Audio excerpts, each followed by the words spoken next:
ಅಲ್ಲಿ ಬಲಪಡಿಸಿಕೊಂಡ. ಅರ್ಥ ಆಗ್ತದೆ ನಿಮಗೆ? ನನಗೂ ಕೂಡ ನನ್ನ ಲೈಫಲ್ಲಿ ವಿಷಯ ಬಂದ್ರೆ ಬಹಳ ನಾನು ಅವಮಾನ ನಿಂದೆ ಎಲ್ಲ ಮಾಡಿದ್ರು. ನಾನು ಯಾರಲ್ಲಿ ಬಲಪಡಿಸಿಕೊಂಡೆ ಗೊತ್ತಾ? ಒಂದು ವೇಳೆ ಇವತ್ತು ನನ್ನ ದೇವರಲ್ಲಿ ನಾನು ಬಲಪಡಿಸಿಕೊಳ್ಳದೆ ಹೋಗಿದ್ದು, ಕಲ್ತ್ಕೊಳ್ಳದೆ ಹೋಗಿದ್ರೆ ನಾನು ಕೂಡ ಸೇವೆ ಯಾವಾಗಲೂ ಬಿಡೋನು, ಎಲ್ಲೋ ಸ್ಟಾಪ್ ಆಗೋನು, ಎಲ್ಲೋ ನಿಂತುಕೊಳ್ಳೋನು. ಯಾಕಂದ್ರೆ ನಮ್ಮಿಂದ ಒಳ್ಳೆ ತಗೊಂಡರೆ ನಮ್ಮನ್ನು ತಿರಸ್ಕಾರ ಮಾಡ್ತಾರೆ, ಅವಮಾನ ಮಾಡ್ತಾರೆ. ಸೇವೆಯಿಂದ ದೇವರಿಂದ ನಿರಾಶೆಗಳು ಬರಲ್ಲ. ಯಾರಿಂದ ನಿರಾಶೆಗಳು ಬರ್ತವೆ? ಜನರಿಂದ ನಿರಾಶೆ ಬರ್ತವೆ. ಎಷ್ಟೋ ಮಂದಿನ ಆಶೀರ್ವಾದ ಮಾಡಿದ್ದೀನಿ, ಆಶೀರ್ವಾದ ಮಾಡಿದವರೇ ಅವಮಾನ. ಎಷ್ಟೋ ಮಂದಿಗೆ ಪ್ರವಚನ ತಗೊಂಡರೆ ಅವಮಾನ. ಎಷ್ಟೋ ಮಂದಿ ತಿರಸ್ಕಾರ, ಎಷ್ಟೋ ಮಂದಿ ಅವಮಾನ. ಯಾಕೆಂದ್ರೆ ಜನರನ್ನ ಹೇಳ್ತಾ ಇದೆ, ಅವರಿಗೆ ಒಳ್ಳೇದು ಮಾಡಿದಾಗ ಒಳ್ಳೇದು, ಕೆಟ್ಟದಾದಾಗ ಕೆಟ್ಟದ್ದು. ನೋಡಿ, ಅದು ಬಹಳ ಮಂದಿ ವಿಷಯದಲ್ಲಿ ಹಿಂಗೆ, ನಿಮ್ಮ ಜೀವನದಲ್ಲಿ ಕೂಡ ಹಿಂಗೆ ಆಗಿರ್ತವೆ. ಆದ್ರೆ ನಾನೇನು ಹೇಳ್ತೀನಿ, ನಮ್ಮ ದೇವರಲ್ಲಿ ನಾವು ಬಲಪಡಿಸಿಕೊಳ್ಳುವುದನ್ನು ಕಲಿಬೇಕು. ಯಾರಲ್ಲಿ ಬಲಪಡಿಸಿಕೊಳ್ಳೋದು ಕಲಿಬೇಕು? ದೇವರು ನಮಗೆ ಬಲ ಕೊಡುವವನಾಗಿದ್ದಾನೆ. ಒಂದು ವೇಳೆ ದೇವರಲ್ಲಿ ನೀನು ಬಲಪಡಿಸಿಕೊಳ್ಳೋದು ಹೋದ್ರೆ ಸುಸೈಡ್ ಆಗ್ಬಿಡ್ತೀಯ. ಏನಾಗ್ತೀಯ ನೀನು? ಸುಸೈಡ್, ಸತ್ತೋಗ್ಬಿಡ್ತೀಯ ದೇವರಲ್ಲಿ ಬಲಪಡಿಸಿಕೊಳ್ಳೋದು ಹೋದರೆ. ಅವಮಾನ ಬಂದಾಗ, ನಿಂದೆ ಬಂದಾಗ, ನಷ್ಟ ಆದಾಗ, ಬಾಧೆಗಳು ಬಂದಾಗ, ಸವಾಲುಗಳು ಎದುರಾದಾಗ, ಸಮಸ್ಯೆಗಳು ಎದುರಾದಾಗ, ತೊಂದರೆಗಳು ಎದುರಾದಾಗ ಯಾರಲ್ಲಿ ನಾವು ಬಲಪಡಿಸಿಕೊಳ್ಳಬೇಕು? ದೇವರಲ್ಲಿ ನಮ್ಮನ್ನು ನಾವೇ ಬಲಪಡಿಸಿಕೊಳ್ಳಬೇಕು. ಯಾಕೆಂದ್ರೆ ಲೋಕ ನಮ್ಮನ್ನು ಬಲಪಡಿಸಲ್ಲ, ದುಡ್ಡು ನಮ್ಮನ್ನು ಬಲಪಡಿಸಲ್ಲ, ಮನಸ್ಸನ್ನು ಬಲಪಡಿಸಲ್ಲ, ಯಾರು ನಮ್ಮನ್ನು ಬಲಪಡಿಸಿಕೊಳ್ಳಕ್ಕಾಗಲ್ಲ. ನಾನು ಕೂಡ ಕಣ್ಣೀರು, ಕಷ್ಟ, ಇಕ್ಕಟ್ಟಿನಲ್ಲಿ ಬಿದ್ದಾಗ ಒಬ್ಬನೇ ನನ್ನ ದೇವರಾದ ಯೆಹೋವನಲ್ಲಿ ಬಲಪಡಿಸಿಕೊಂಡಿದ್ದೇನೆ.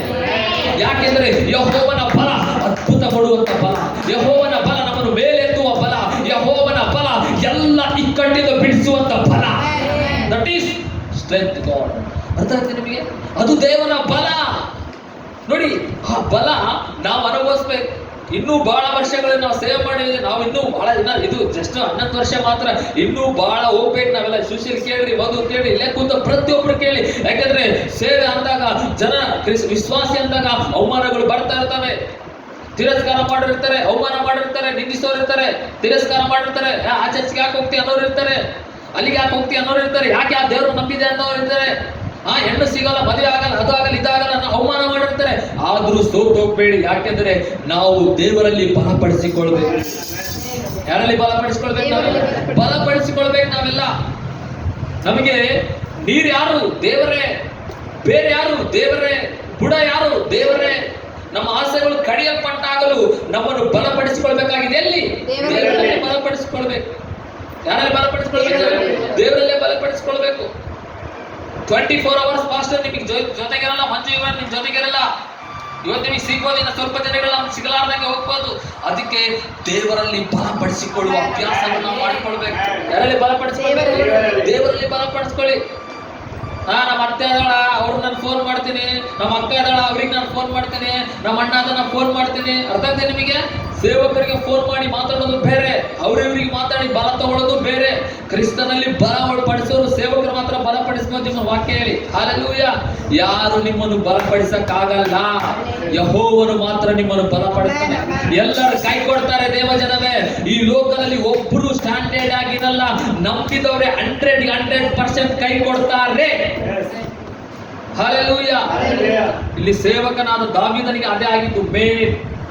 ಆತನ ಕಷ್ಟದಲ್ಲಿ ಆತನ ಬಳಿಗೆ ಬಂದ್ರು, ನೋವಿನಲ್ಲಿ ಆತನ ಬಳಿಗೆ ಬಂದ್ರು, ಸಾಲ, ಹೋರಾಟ, ಬಾಧೆಯಲ್ಲಿದ್ದಾರೆ ಅವರೆಲ್ಲರೂ ಬಂದಾಗ ದಾವೀದನು ಒಬ್ಬರು ಕೂಡ ತಿರಸ್ಕಾರ ಮಾಡಿ ಎಲ್ಲರನ್ನ ಸೇರಿಸಿಕೊಂಡ. ಏನ್ ಮಾಡ್ದ? ಸೇರಿಸಿಕೊಂಡ. ಅವ್ರನ್ನ ಪ್ರೀತಿ ಮಾಡ್ದ, ಅವರಿಗೆ ಬೆಳ್ಳಿ ಬಂಗಾರಗಳು ಬಾಂಧೆ ಮಾಡ್ದ. ಆದರೆ ಒಂದೇ ಪ್ರಾಬ್ಲಮ್ ಆದಾಗ ದಾವೀದನು ಏನ್ ಮಾಡಿದ್ರು? ಎಲ್ಲರೂ ಸಾಯಿಸ್ಬೇಕಂತ. ಇದು ಮನುಷ್ಯನ ಕ್ಯಾರೆಕ್ಟರ್. ದೇವರ ಮಕ್ಕಳಿಗೆ ಇವ್ಯಾವ ಇರಬಾರ್ದು ಹೇಳಿ, ಇವೆಲ್ಲ ಇರಬಾರ್ದು. ಕಷ್ಟದಲ್ಲಿ ಸೇವಕರಿಗೆ ಜೊತೆ ಆಗಿರ್ಬೇಕು, ಕಷ್ಟದಲ್ಲಿ ನಿಮ್ಮ ಮನೆಯವರಿಗೆ ಜೊತೆ ಆಗಿರ್ಬೇಕು, ಕಷ್ಟದಲ್ಲಿ ಸಭೆ ವಿಶ್ವಾಸಿಗಳು ಕೂಡ ನಾವೇನಾಗಿರ್ಬೇಕು? ಜೊತೆ ಆಗಿರ್ಬೇಕು. ಕಲ್ಲಿಸುದು, ಸಾಯಿಸಬಾರ್ದು, ಅವಮಾನ ಮಾಡಬಾರ್ದು, ನಿಂದಿಸಬಾರ್ದು, ತಿರಸ್ಕಾರ ಮಾಡಬಾರ್ದು. ಒಂದು ನೋಡಿ, ಇಲ್ಲಿ ಯಾರಲ್ಲಿ ಬಲಗೊಂಡ? ಯೆಹೋವನಲ್ಲಿ ಬಲಗೊಂಡ. ಅರ್ಥ ಆಗ್ತಿದೆಯಾ? ಇವತ್ತು ನನ್ನ ಬಲ ಯಾರಾಗಿದೆ? ನಾನಿವತ್ತು ನಿಮ್ಮ ಮುಂದೆ ಧೈರ್ಯವಾಗಿ ಮಾತನಾಡ್ತಾ ಇದ್ದೀನಿ, ಸೂಪರ್ ಡೂಪರ್ ಆಗಿ ಪವರ್ಫುಲ್ ಮಾತು ಹೇಳ್ತಾ ಇದ್ದೇನೆ. ಅಂದ್ರೆ ನನ್ನ ಬಲವು, ಕೋಟೆಯು, ಬಂಡೆ ಯಾರಾಗಿದ್ದಾರೆ ಗೊತ್ತಾ? ದೇವರೇ. ನಾನು ನಿಮಗೆ ಮನುಷ್ಯನು, ನನಗೂ ಆಸ್ತಿ ಇಲ್ಲ, ಅಂತಸ್ತಿಲ್ಲ, ಐಶ್ವರ್ಯ ಇಲ್ಲ, ಏನಿಲ್ಲ. ಬಟ್ ನಿನ್ನ ಮಾತಿಗೆ ಬಹಳ ಡಿಫ್ರೆಂಟ್ ಆಗಿರ್ತದೆ. ನಾನು ಕ್ವಾಲಿಟಿಯಿಂದ ಮಾತನಾಡ್ತೀನಿ. ಹೆಂಗೆ ಮಾತಾಡ್ತೀನಿ ನಾನು? ಶಬ್ದ ಆ ಫೈರ್, ಆ ಶಬ್ದ ಕಾನ್ಫಿಡೆನ್ಸ್ ಇಂದ ಮಾತನಾಡ್ತೀನಿ. ಯಾಕೆಂದ್ರೆ ನನ್ನ ಬಲವು ದೇವರೇ. ನಾನು ಏನ್ ಹೇಳ್ತೀನೋ ಅದನ್ನ ಮಾಡ್ಲಿಕ್ಕೆ ಆತನ ಶಕ್ತನ. ಅರ್ಥ ಆಗ್ತದೆ ನಿಮಗೆ? ಮನುಷ್ಯನಲ್ಲಿ ಬಲಗೊಂಡ್ರೆ ನಾನು ಸೋತು ಹೋಗ್ತೀನಿ, ವಸ್ತುಗಳಲ್ಲಿ ಬಲಗೊಂಡ್ರೆ ಸೋತು ಹೋಗ್ತೇನೆ, ಪರಿಸ್ಥಿತಿಗಳಲ್ಲಿ ಬಲಗೊಂಡ್ರೆ ಸೋತು ಹೋಗ್ತೇನೆ. ಅದಕ್ಕೆ ನಾನು ದುಡ್ಡಲ್ಲಿ ಕೂಡ ಬಲಗೊಳ್ಳಲ್ಲ. ನನಗೆ ದುಡ್ಡು ಬರ್ತಾ ಇರ್ತದೆ, ಹಿಂಗೆ ಹೋಗ್ತಾ ಇರ್ತದೆ, ದುಡ್ಡು ಬರ್ತಾ ಇರ್ತದೆ, ಹೋಗ್ತಾ ಇರ್ತದೆ. ದುಡ್ಡಲ್ಲಿ ನಾನು ಎಂದಿಗೂ ಬಲಗೊಳ್ಳಲ್ಲ. ಜನ ಬರ್ತಾ ಇರ್ತಾರೆ, ಹೋಗ್ತಾ ಇರ್ತಾರೆ, ಅವರಲ್ಲಿ ನಾನು ಬಲಗೊಳ್ಳಲ್ಲ. ಮನುಷ್ಯರು ಅವ್ರು ಬರ್ತಾ ಇರ್ತಾರೆ, ಇವ್ರು ಹೋಗ್ತಾ ಇರ್ತಾರೆ, ಬಟ್ ನಾನು ಅದರಲ್ಲಿ ಬಲಗೊಳ್ಳಲ್ಲ. ಮತ್ತೆ ಯಾರಲ್ಲಿ ಬಲಗೊಳ್ತೀನಿ? ದೇವರಲ್ಲಿ ಬಲಗೊಳ್ತೀನಿ. ಹಾಲೆಲೂಯಾ. ಅರ್ಥ ಆಗ್ತದೆ ನಿಮಗೆ? ಇವಾಗ ನಮ್ದು ಇನ್ನ ಚಿಕ್ಕ ಚಿಕ್ಕ ಏಜ್ಗಳಿದೆ, ಇನ್ನು ದೊಡ್ಡ ಏಜ್ ಇದೆ, ಇನ್ನು ಎಷ್ಟೋ ಬರ್ಬೋದು, ಹೀಟೆಗಳು ಬರ್ಬೋದು, ಅವಮಾನ ಮಾಡ್ಬೋದು, ತಿರಸ್ಕಾರ ಮಾಡ್ಬೋದು. ಅದಕ್ಕೆ ಯಾವ್ದ್ರಲ್ಲಿ ನಾನು ಖುಷಿನೇ ಪಡಲ್ಲ, ಸೋತು ಹೋಗಲ್ಲ. ಯಾಕೆಂದ್ರೆ ನನ್ನ ಬಲವು, ನನ್ನ ಬಂಡೆಯು, ನನ್ನ ಕೋಟೆ ಯಾರಾಗಿದ್ದಾರೆ? ಆತನ ಮಾತ್ರ. ನನ್ನ ಆತನಲ್ಲಿ ನಾನು ಆತನ ವಾಕ್ಯ ಬಂದ್ರೆ ಮಾತ್ರ ನನ್ನ ನಾನೇ ಫುಲ್ ಹ್ಯಾಪಿ ಆಗಿರ್ತೀನಿ. ಎವ್ರಿ ಡೇ ಹ್ಯಾಪಿ ಆಗಿರೋದಕ್ಕೆ ನಾನು ಕ್ರಿಸ್ತನಲ್ಲಿ ಬಲಗೊಳ್ತೀನಿ, ಮನುಷ್ಯರಲ್ಲಿ ಬಲಗೊಳ್ಳಲ್ಲ ನಾನು. ಹೌದಾ? ಯಾರೋ ಫೋನ್ ಮಾಡಿದ್ರಂತ ಖುಷಿ ಆಗೋ ಚಾನ್ಸೇ ಇಲ್ಲ. ಯಾರೋ ಏನೋ ಕೊಟ್ಟರೆ ಚಾನ್ಸೇ ಇಲ್ಲ. ಯಾರೋ ಏನಾದ್ರೂ ಚಾನ್ಸೇ ಇಲ್ಲ. ಮತ್ತೆ ನಾನು ಚಾನ್ಸ್ ಎಲ್ಲಿ ತಗೊಳ್ತೀನಿ ಅಂದ್ರೆ ಆತನ ಬಲದಲ್ಲಿ ಮಾತ್ರ ಚಾನ್ಸ್ ತಗೊಳ್ತೀನಿ. ಕ್ರಿಸ್ತನ ಬಲವೇ ನಮಗೆ ಆಧಾರ. ಅರ್ಥ ಆಗ್ತಿದೆಯೇ? ನೋಡಿ ಮುಂದೆ ಎಂತಿದೆ ನೋಡಿ, ಇವತ್ತು ಸೂಪರ್ ಡೂಪರ್ ಇದೆ, ಕೇಳಿ ಶ್ರದ್ಧೆಯಿಂದ ಕೇಳ. ಅವನು ಯೆಹೋವನಲ್ಲಿ ತನ್ನನ್ನು ಬಲಪಡಿಸಿಕೊಂಡು ಅಹಿಮೆಲೆಕನ ಮಗನಾದ ಎಬ್ಯಾತಾರನಿಗೆ ದಯವಿಟ್ಟು ಏಫೋದಲ್ಲಿ ಇಲ್ಲಿಗೆ ತೆಗೆದುಕೊಂಡು ಬಾ ಎಂದು ಹೇಳಲು ಅವನು ತಂದನು. ಆಗ ದಾವೀದನು ಯೆಹೋವನನ್ನು, ನಾನು ಆ ಗುಂಪನ್ನು ಹಿಂದಟ್ಟಬಹುದು. ಆಗ ದಾವೀದನು ಯೆಹೋವನನ್ನು, ಆ ಗುಂಪನ್ನು ನಾನು ಹಿಂದಟ್ಟಬಹುದು, ಅದು ನನಗೆ ಸಿಕ್ಕುವುದು ಎಂದು ಕೇಳಿದಾಗ ಆತನು ಹಿಂದಟ್ಟು, ಅದು ನಿನಗೆ ಸಿಕ್ಕುವುದು.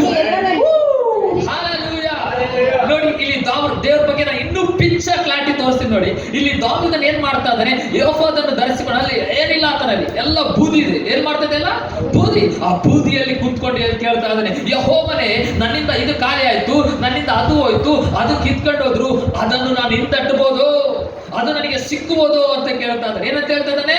ಸಿಕ್ಕುವುದು ಅಂತ ಕೇಳ್ತಾ ಇದ್ದಾನೆ. ನೋಡಿ, ಖಾಲಿ ಇದೆ, ಖಾಲಿಯಲ್ಲಿದೆ, ತುಂಬಿ ತುಳುತ್ತಾ ಇದ್ದಾನಲ್ಲಿ, ಖಾಲಿ ಹೇಳಿ, ಕಾಲಿನಲ್ಲಿ ಇದೆ, ಬೂದಿಯಲ್ಲಿ ಕೂತ್ಕೊಂಡು ಕೇಳ್ತಾ ಇದ್ದಾನೆ, ನಾನು ಅದನ್ನು ಹಿಂದಟ್ಟಬಹುದು, ಅದು ನನಗೆ ಸಿಕ್ಕುವುದು. ಅರ್ಥ ಆಗ್ತದೆ ನಿಮಗೆ?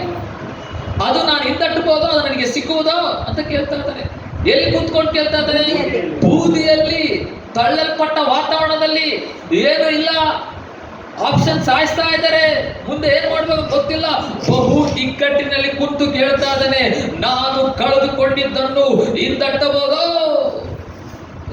ಹುಚ್ಚ, ಅದೆಲ್ಲ ತಗೊಂಡು ಹೋಗದೆ ನೀನ್ ಹಿಂದಟ್ಟು ಬಿಡ, ನನ್ ಚಿತ್ತ, ನಾನೇ ಅನುಮತಿ ಮಾಡಿದ್ದೀನಿ, ನಾನ್ ತಗೊಂಡು ಹೋಗಂದ್ರೆ ಅವ್ರು ತಗೊಂಡು ಹೋಗಿದ್ದಾರೆ, ನೀನ್ ಅದನ್ನ ಹಿಂದಟ್ಟಬೇಡ, ಅದನ್ನ ತಿರಸ್ಕಾರ ಮಾಡ್ಬಿಡು, ಬಿಟ್ಬಿಡು. ನಿನ್ನ ಜನ ಕಲಿಸಿ ಸಾಯ್ಬೇಕು ಅನ್ಕೊತಾ ಇದಾರಲ್ಲ, ಸತ್ತೋಗ್ಬಿಡು ಅಂತ ದೇವ್ರು ಹೇಳ್ದ? ಇಲ್ಲ. ನೀನ್ ಏನು ಕಳೆದುಕೊಂಡಿದ್ಯಲ್ಲ, ಕಮಾನ್, ಅದನ್ನ ಬೆನ್ನಟ್ಟು, ಅದು ನಿನಗೆ ಸಿಕ್ಕು. ಅರ್ಥ ಆಗ್ತದೆ ನಿಮಗೆ? ಅದನ್ನು ಬೆನ್ನಟ್ಟು ನಿನಗೆ ಸಿಕ್ಕುತ್ತೆ, ಅದು ಅರ್ಥ ಆಗ್ತದೆ ನಿಮಗೆ? ದಾವೀದನಿಗೆ ಹೇಳ್ತಾ ಇದ್ದಾನೆ, ಕಮಾನ್ ಮಗನೇ, ನೀನು ಬೆನ್ನಟ್ಟು, ಅದು ನಿನಗೆ ಸಿಕ್ಕು. ಅದಕ್ಕೆ ನಾನು ಏನ್ ಹೇಳ್ತೀನಿ ಅಂದ್ರೆ, ನಾನು ಏನ್ ಹೇಳ್ತೀನಿ ಅಂತ ಗೊತ್ತಾ? ನಿನ್ನ ಲೈಫ್ ಅಲ್ಲಿ ಏನಾದ್ರೂ ಡ್ಯಾಮೇಜ್ ಆದಾಗ, ಏನಾದ್ರೂ ಕಳೆದುಕೊಂಡಾಗ, ಸೋತೋದಾಗ, ಬಿತ್ತೋದಾಗ, ನಿಂತೋದಾಗ, ನೀನ್ ಎಲ್ಲಿ ಬರ್ಬೇಕು ಗೊತ್ತಾ? ಎಲ್ಲಿ ಬರ್ಬೇಕು? ದೇವರ ಬಳಿಗೆ ಬಾ. ಕಂಪ್ನಿಗಳ ಬಳಿಗೆ ಹೋಗ್ಬೇಡ, ಗೌರ್ಮೆಂಟ್ ಬಳಿಗೆ ಹೋಗ್ಬೇಡ, ಮನುಷ್ಯರ ಬಳಿಗೆ ಹೋಗ್ಬೇಡ. ನಾನು ನನ್ನ ಲೈಫಲ್ಲಿ ಸೋತೋದಾಗ, ನನ್ನ ಲೈಫಲ್ಲಿ ಬಿದ್ದೋದಾಗ, ನಾನು ಕಂಡಾಗ ಎಲ್ಲ ಏನೇನೋ ಮಾಡಿದೆ, ಅವು ಯಾವ ನನಗೆ ಆನ್ಸರ್ ಮಾಡಿಲ್ಲ. ಯಾವಾಗ ನಾನು ಯೇಸುವಿನ ಬಳಿಗೆ ಬಂದು ಇವತ್ತು ನೀನು ಮುಂದೆ ನನ್ನ ಚರಿತ್ರೆನೇ ದೇವರು ಬಂದ, ಇನ್ನು ಅವಮಾನ ನಿತ್ಯಗಳಾದಾಗ ನಾನು ಎಲ್ಲಿ ಹೋಗ್ತೀನಿ? ದೇವರ ಬಳಿಗೆ ಹೋಗ್ತೀನಿ. ದಾವೀದನು ಕೂಡ ದೇವರ ಬಳಿಗೆ ಹೋದ. ಕಮಾನ್, ನಿನ್ ಕಷ್ಟ, ನೋವು, ಬಾಧೆ ಬಂದಾಗ ದೇವರ ಬಳಿಗೆ ಬಾ. ಒಂದ್ ಮಾತು ಹೇಳ್ತೀನಿ, ಬಹಳ ಮಂದಿ ಪಾಸ್ಟರ್ಗಳು ದೇವರೇ ಕೊಡ್ತಾನೆ ಆ ಸಮಯ, ಆ ಕಷ್ಟ ಆ ದೇವರೇ ಕೊಟ್ಟ, ಈಗ ಎಲ್ಲ ಏನೋ ಹೇಳ್ತಿರ್ತಾರೆ, ಚಾನ್ಸೇ ಇಲ್ಲ, ಹೇಳಿ ಚಾನ್ಸೇ ಇಲ್ಲ ಅಂತ ಹೇಳ್ತೀನಿ. ರೋಗ ತೆಗಿಯೋನು ರೋಗ ತೆಗಿಯೋನ ಹತ್ರ ಹೋಗ್ತೀರಾ, ರೋಗ ಕೊಡೋನ ಹತ್ರ ಹೋಗ್ತೀರಾ? ಆ ಕಷ್ಟಗಳು ತೆಗಿತಾನಂತೆಲ್ಲ ದೇವ್ರ ಹತ್ರ ಬರೋದು. ದೇವರೇ ಕಷ್ಟ ಕೊಟ್ರೆ ಇನ್ನ ಎಲ್ಲಿ ಹೋಗ್ತೀರಿ ನೀವು? ಎಲ್ಲಿ ಹೋಗ್ತೀರಿ? ಡಾಕ್ಟರ್ ಹತ್ರ ಹೋಗ್ತೀರಾ, ಇಲ್ಲ ಫಾರಿನ್ ಹತ್ರ? ಎಲ್ಲಿ ಹೋಗ್ತೀರಿ? ಹೌದಾ? ನಾವೇನ್ ಅನ್ಕೊಂತೀವಿ? ಏನೋ ಜ್ವರ ಬಂದಾಗ ಅವು ಬಂದಾಗ ಇವು ಬಂದಾಗ ಡಾಕ್ಟರ್ ತಗೋತೀವಿ. ಅದೇ ಡಾಕ್ಟರ್ ಇಂಜೆಕ್ಷನ್ ಕೊಟ್ಟು ಸಾಯಿಸ್ಬಿಟ್ರೆ ನೀ ಎಲ್ಲಿ ಹೋಗ್ತೀನ? ಎಲ್ಲಿಗೆ ಹೋಗಲ್ಲ. ಹೌದಾ? ಸತ್ತೋಗ್ಬಿಡ್ತೀವಿ.